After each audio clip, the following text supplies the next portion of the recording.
디모데전서 5장 9절에서 16절의 말씀 우리 한 목소리로 같이 읽도록 하겠습니다. 시작. 과부로 명부에 올릴 자는 나이가 60이 덜 되지 아니하고 한 남편의 아내였던 자로서 선한 행실에 증거가 있어 혹은 자녀를 양육하며 혹은 나그네를 대접하며 혹은 성도들의 발을 씻으며 혹은 환난 당한 자들을 구제하며 혹은 모든 선한 일을 행한 자라야 할 것이요 젊은 과부는 올리지 말지니 이는 정욕으로 그리스도를 배반할 때에 시집 가고자 함이니 처음 믿음을 저버렸으므로 정죄를 받느니라. 또 그들은 게으름을 익혀 집집으로 돌아다니고 게으를 뿐 아니라 쓸데없는 말을 하며 일을 만들며 마땅히 아니할 말을 하나니 그러므로 젊은이는 시집가서 아이를 낳고 집을 다스리고 대적에게 비방할 기회를 조금도 주지 말기를 원하노라. 이미 사탄에게 돌아간 자들도 있도다. 만일 믿는 여자에게 과부 친척이 있거든 자기가 도와주고 교회가 짐지지 않게 하라. 이는 참 과부를 도와주게 하려 함이라. 아멘. 오늘 말씀의 제목은 나는 누구와 결혼한 사람입니까? 라는 제목으로 말씀을 나눕니다. 지금 바울이 이렇게 얘기하고 있는 것은 이 당시에 해결책이 시급했던 과부들의 처음 문제에 대한 교훈입니다.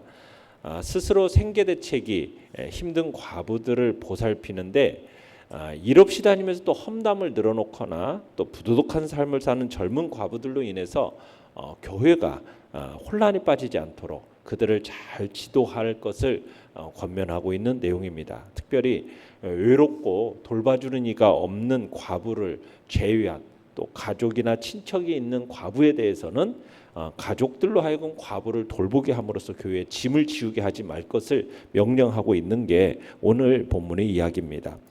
내용 관찰 문제 1번 보시면은 과부로 명부에 올릴 사람의 조건은 무엇입니까? 자, 9절로 10절을 읽어보겠습니다. 시작. 과부로 명부에 올릴 자는 나이가 60이 덜 되지 아니하고 한 남편의 아내였던 자로서 선한 행실의 증거가 있어 혹은 자녀를 양육하며 혹은 나그네를 대접하며 혹은 성도들의 발을 씻으며 혹은 환난 당한 자들을 구제하며 혹은 모든 선한 일을 행한 자라야 할 것이요. 여기 보면은 참 과부에 올릴 명부에 올릴 사람의 조건으로 제일 먼저 언급되고 있는 조건이 뭡니까? 나이죠, 나이. 교회의 구제를 받기 위해 명부에 올릴 이 과부의 나이는 뭐라고 되어 있습니까? 60이 덜 되지 아니한 자. 여기서 지금 이중부정을 사용하고 있는데 반드시 60세 이상이어야 된다는 얘기입니다. 그들을 그 당시에 바울 당시에 60세 이상의 나이가 든 사람들만을 과부 명부에 올릴 수 있음을 밝히고 있습니다. 왜 60세 이상이어야 했느냐? 그 이유는 1차적으로는 60세 이상의 과부는 노동 능력이 상실되었습니다. 그 당시에. 그래서 교회의 도움이 불가피했어요. 그래서 그런 사람들 60세 이상의 과부들만 이 과부 명부에 올릴 수 있겠고요. 명부에 올릴 과부들의 또 두 번째 요건은 뭐였냐? 과거에 한 남편의 아내였던 사람을 올리라고 합니다. 그러니까 한 남편의 아내로서 신실한 결혼 생활을 했던 사람, 그런 사람을 가리키고 있는 겁니다. 그러면서 또 세 번째 요건이 있죠. 세 번째 요건은 뭡니까? 선한 행실의 증거가 있는 사람이라는 거예요. 선한 행실의 증거. 그러면서 다섯 가지의 그 선한 행실의 예를 제시하고 있는데요. 첫 번째로 제시되는 것은 자녀를 양육하는 것. 여기서 자녀를 양육한다라는 것은 자신의 친자녀이기도 하지만 또는 고하든지 또 신체적으로든 영적으로든 그들을 돌보는 일을 의미하는 겁니다. 또 나그네를 영접하고 대접하는 일을 얘기하고 있어요. 초대교회는 나그네들, 특히 순례 전도자들이 있었어요. 그들을 대접하는 것과 관련되어서 이 일이 매우 중요하게 여겨졌습니다. 또 성도들의 발을 씻기는 일인데 발 씻기는 일은 이 바울 당시 주로 노예들이 담당했던 천한 일입니다. 그런데 여기서 지금 과부들이 여행하면서 전도하는 그 설교자들에게 겸손하게 봉사했다라는 어떤 비유적인 표현으로서 지금 발을 씻기는 일을 얘기하고 있어요. 또 환난 당하는 자들 구제하는 것. 그러니까 환난을 포함한 모든 종류의 그 어려움들에 대해서 곤란에 대한 짐을 서로 나누어지고 그냥 단순히 말만 하는 게 아니라 생색만 내는 정도가 아니라 진심으로 전심으로 충분히 그리고 실제적으로 그들에게 도움을 베푼 것 그런 얘기를 하고 있는 겁니다. 그러면서 또 모든 선한 일을 행한 자 이게 단순히 그냥 평판만이 아니라 실제적인 삶 속에서도 선한 일에 열심으로 전심전력한 그런 것이 드러난 사람. 그러니까 명부에 오를 과부는 이 평판에 걸맞는 이런 평판에 걸맞는 선한 행실을 실제로 열심히 베푼 사람들을 명부에 올릴 것을 지금 얘기하고 있는 것입니다. 자, 그러면서 내용관찰문 2번을 보시면 젊은 과부를 명부에 올리지 말아야 하는 이유는 뭡니까?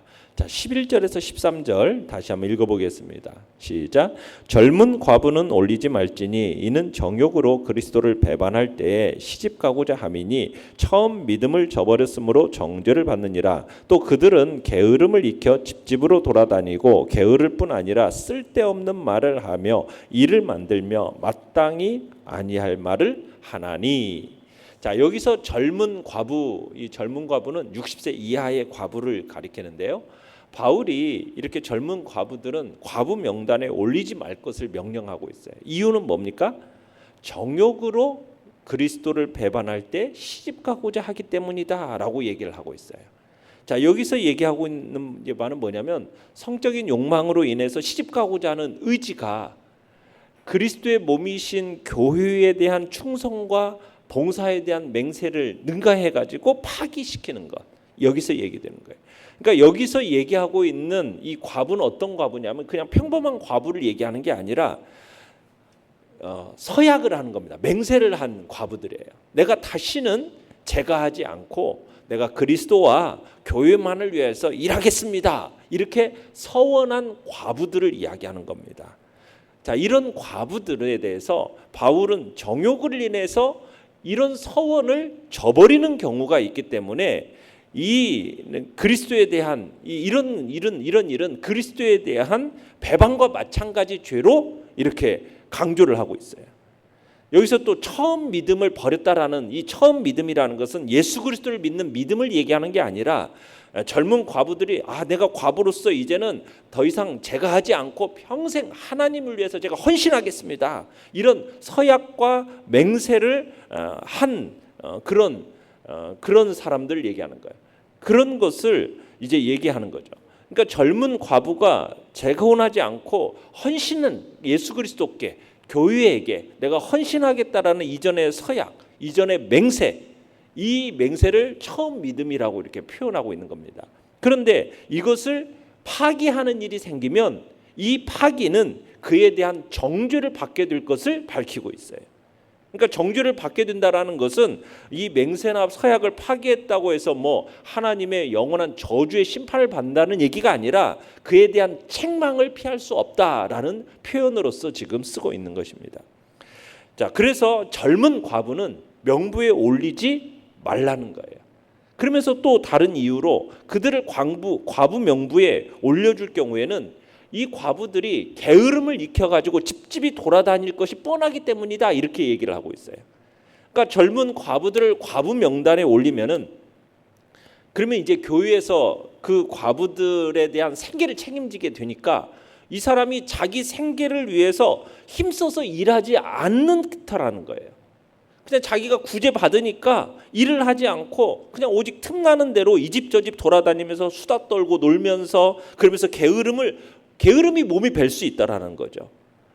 젊은 과부들이 모두 그렇지는 않겠지만 일부 젊은 과부들이 과부의 명부에 오를 경우에는 게으름이 그 몸에 뵐 뿐만 아니라 집집마다 돌아다니면서 교회의 건덕을 위한 행위나 말은 고사하고 쓸데없는 말을 막 일삼고 일을 하기보다는 그냥 일을 만드는 그런 일들로 인해서 교회의 분열과 갈등만을 초래하는 일들이 생길 것을 우려해가지고 디모데에게 무엇을 명령하고 있는 겁니까? 젊은 과부들은 과부 명단에 올리지 말라 이렇게 명령을 하고 있는 겁니다.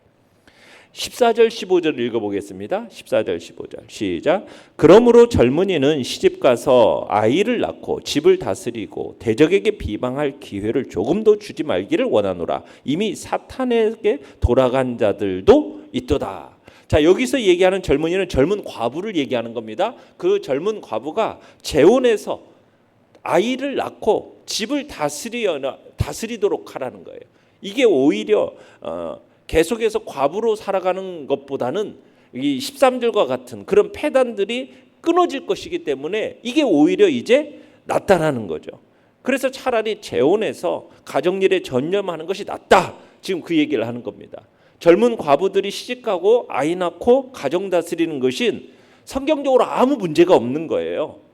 이것이 뭐 절대로 나쁜 일이 아닙니다. 바울은 오히려 젊은 과부들이 이렇게 원칙적으로 다시 재혼해서 새 가정을 돌보게 함으로써 교회에 대적하는 자들에게 비방의 구실을 주지 않도록 이렇게 하는 것이 오히려 바람직하다라는 사실을 피력하고 있는 겁니다. 왜냐하면 이미 사탄에게 돌아간 자들이 있기 때문에 지금 그 일을 권면하고 있는 것입니다. 사탄에게 돌아간 그 젊은 과부들이 오히려 천박하고 부도덕한 행위에 빠져 들어간 일이 생겼기 때문에 오히려 젊은 과부들에게 재혼을 권장하면서 이제 집을 돌아보는 그런 일을 권면하고 있는 것이 오늘 본문의 이야기인 거죠. 연구와 묵상 문제 3번입니다.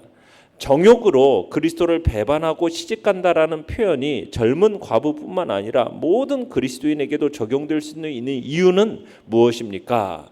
자, 아까도 말씀드렸듯이 여기서 젊은 과부가 성적인 욕망으로 인해서 정말 시집가고자 하는 의지가 오히려 예수 그리스도의 몸이신 교회에 대해서 충성과 봉사하겠다는 이 맹세를 능가해가지고 파기하는 일, 이런 일들이 생기는 것에 대한 표현입니다. 그러니까 여기서 지금 얘기하는 젊은 이 과부는 어떤 과부냐? 그러니까 내가 정말 하나님을 사랑하니까 하나님 앞에서 내가 나의 생애를 전부를 주님 앞에 드리겠습니다. 제가 결혼하지 않고 오직 주님만을 위해서 살아가겠습니다. 이렇게 이제 해놓고서는 그리고서는 자신의 정욕으로 인해서 그것을 파기해버리고 시집가버리는 일들이 생기는 거죠. 이런 문제에 대한 이야기인데 이 이야기가 오늘 우리 그리스도인들에게서도 동일하게 적용이 되는 거죠. 정말 주님을 위해서 그리스도의 몸이신 교회를 위해서 내가 충성하겠습니다. 봉사하겠습니다. 그렇게 맹세를 해놓고서는 어떤 일이 있어요? 육신의 정욕과 안목의 정욕과 이생의 자랑으로 인해서 그런 맹세를 파기하는 일이 생길 수가 있다는 거죠. 이런 걸 볼 때 모든 그리스도인들에게 이 문제는 동일하게 적용이 될 수 있는 겁니다. 정욕으로 인해서 서원을 이 맹세를 파기해버리는 예수 그리스도에 대한 배반과 마찬가지의 죄라는 거예요. 그런 죄는 그리스도께 헌신하겠다 그렇게 서약을 해놓고 맹세해놓고 그 이전의 서약과 맹세를 파기하는 것, 이것은 정말 하나님 앞에서 무슨 죄? 이건 책망받을 죄라는 거예요. 책망받을 죄라는 거예요. 정말 세상 것에 마음을 빼앗겨서 예수님에 대한 믿음과 헌신을 저버리는 그런 일이 있어서는 안 되는 거지요. 정말 이전에 하나님 앞에 충성을 다하겠다라는 그 맹세와 서약을 우리가 마음속에 참으로 두고 그 처음 믿음, 하나님을 향한 그 뜨거운 사랑의 그 믿음을 정말 끝까지 유지하는 것이 정말 중요함을 우리에게 가르치고 있는 것입니다. 예수님보다도 더 사랑하는 것이 있다면 우리가 이 시간 그 모든 것들을 다 내려놓고 정말 나의 신랑은 예수 그리스도 한 분밖에 없음을 다시 한번 고백하면서 그분께 나의 모든 것을 드리겠다라는 새로운 결단이 우리 안에 있어야 되는 것이죠. 정말 그러지 않고 우리가 주님 앞에 드렸던 그 맹세와 서약을 파기하는 일은 죄를 짓는 일이요, 결 하나님 앞에 책망받을 일이라는 것을 기억하면서 다시 한번 우리가 주님 앞에 참으로 헌신과 맹세의 그 기억들을 다시 한번 되새기면서 주님 앞에 헌신과 맹세를 다시 한번 마음에 새롭게 하시기를 간절히 바랍니다. 느낀 점 4번입니다. 할 일이 없어 게으르고 집집마다 돌아다니면서 쓸데없는 말을 많이 하여 문제를 일으키는 젊은 과부의 모습에서 무엇을 느낍니까? 참으로 우리의 모임들이 괜한 허탄한 목적으로 이 모이는 이 성도들의 자리에 그러니까 사탄의 자리가 될 수도 있다라는 사실을 우리는 느끼는 거예요. 처음에는 뭐 신방한다라는 목적으로 구역 예배를 드린다는 목적으로 그런 거룩한 모습으로 시작을 해요. 그런데 시간이 흐르면 흘수록 분위기가 막 흩어지고 주제가 이제는 하나님의 말씀과 기도가 중심이 아니라 그냥 쓸데없는 가십, 쓸데없는 한담, 다른 사람들의 추문 막 이런 것들의 모임으로 변하면은 안 되는 거죠. 이것이 오히려 어떤 일이 있어요? 말을 낳게 되고 그것이 비화되면은 결국에는 교회 전체의 문제로까지 비화가 되거든요. 그러니까 우리 성도들의 모임에는 항상 두 가지가 있다라는 사실을 기억하면서 늘 삼가는 자세를 가지고 모여야 돼요. 먼저는 예수 그리스도의 이름으로 모여서 끝까지 거룩한 모습을 잃지 않는 모임이 있어요. 이런 모임에는 주님도 함께 하시고 하나님께서도 기뻐하시죠. 이런 모임은 얼마든지 장려되고 더욱 모이기를 힘써야 돼요. 그런데 반대로 겉모습은 성도의 모임인 것 같은데 내용은 사탄의 모임일 경우가 많다라는 거예요. 이 집 저 집 돌아다니면서 쓸데없이 한담하고 다른 사람이 이야기하고 막 이런 식으로 시간을 보내는 거죠. 그런 식으로 쓸데없는 이야기와 해서는 안 될 일로 주고받으면은 결국 본인도 사탄의 시험에 넘어가게 되고 교회 전체도 많은 상처를 주게 되는 거죠. 이런 모임은 성도의 유익으로 보나 교회와 그리스도의 영광으로 보나 결코 있어서는 안 될 모임이라는 거예요. 그래서 우리는 영으로 시작해서 육으로 마치는 그런 그리스도의 이름으로 모인 자리가 사탄의 모임이 되지 않도록 그런 어리석은 자가 되지 않도록 우리는 그 모임의 주체를 잘 끌고 가야 된다는 얘기입니다. 그래서 성도들의 모임이 처음부터 끝까지 거룩한 모습을 잃지 않도록 오직 진리의 성령만이 거하시도록 그 모임을 통해서 예수 그리스도의 생명과 영광만이 더욱 빛나도록 하는 그런 모임이 되도록 우리는 만들어 가야 할 것입니다. 결단과 적용 5번입니다. 나는 자녀를 잘 양육하고 남을 잘 대접하고 섬기며 가난한 사람들을 돌아보고 있습니까? 세상 것에 마음을 빼앗겨 예수님에 대한 믿음과 헌신을 저버렸다면 이 시간 회개합시다. 예수님보다 더 사랑한 것을 내려놓고 나의 신랑 되신 주님의 품으로 돌아가기로 결단합시다. 아멘. 오늘의 기도 같이 읽겠습니다. 시작. 신랑 되신 예수님을 떠나는 일이 없도록 제 마음을 붙들어 주시고 주님을 더욱 사랑하게 하소서. 아멘. 말씀을 생각하며 기도하시고요. 연약한 우리의 지체들을 위해서 기도해 주시기 바랍니다. 주님의 사랑과 은혜 안에서 또 우리 성도들 주님께서 지키시고 또 휴가철로 이곳저곳 또 먼 길을 떠나는 이들 안전하게 지키시고 또 오가는 길들 또 주의 사랑으로 또 다가오는 주일 또 함께 모여 예배드리는 복된 역사를 놓고 기도해 주시기 바랍니다. 주여, 우리 세 번 부르짖으며 나아가겠습니다. 주여, 주여, 주여.